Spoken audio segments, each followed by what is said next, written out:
தங்கச்சிமா. அப்பவே சொன்னல என்ன தங்கச்சின்னு கூப்பிடுற தகுதி நீங்க எழுந்துட்டீங்கன்னு. நீ என்ன வேணாலும் சொல்லிக்கம்மா, என் உசுரை காப்பாத்துன சாமி நீ. என்னைக்குமே நீ எனக்கு தங்கச்சிமா தான்.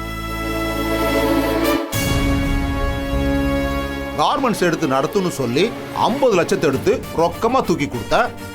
உன் புருஷன் பேச்ச கேட்டுக்கிட்டு கொடுத்த பணத்தை என் மூஞ்சில தூக்கி எறிஞ்ச. மகாலட்சுமிமா, அது நம்ம கிட்ட வரும்போது ஏத்துக்கணும். விட்டு எறிஞ்சா அது திரும்ப போயிரும். என்னம்மா பண்ண சொல்ற? அஸ்வின் தம்பி வந்து என்ன அப்ரோச் பண்ணாரு. உன் பேரை வேற சொன்னாரா? அப்ப அன்னைக்கு நீ கிழிச்சு போட்ட டாக்குமெண்ட் தான் என் முகத்துக்கு முன்னாடி வந்துச்சு. இந்தா புடிங்க 50 லட்சத்தை நான் தம்பி கிட்ட கொடுத்துட்டேன். தம்பி நல்லவர் போல கம்பெனியை ஆரம்பிச்சிட்டாரு. சந்தோஷம். இப்படிதான் வாழணுங்கிறது எங்களுடைய கொள்கை. எப்படி வேணாலும் வாழலாங்கிறது உங்களுடைய கொள்கை. ஆனா எல்லாத்துக்கும் பலன் ஒண்ணு இருக்குல்ல. வினை விதைத்தவன் வினை அறுப்பான். சரியா சொன்ன மகா.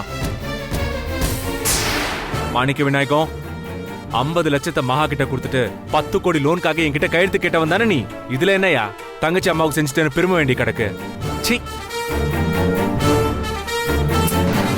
பாஸ்கர், நான் இருந்த வரைக்கும் என்னோட சீட்டுக்குன்னு ஒரு மரியாதை இருந்துச்சு.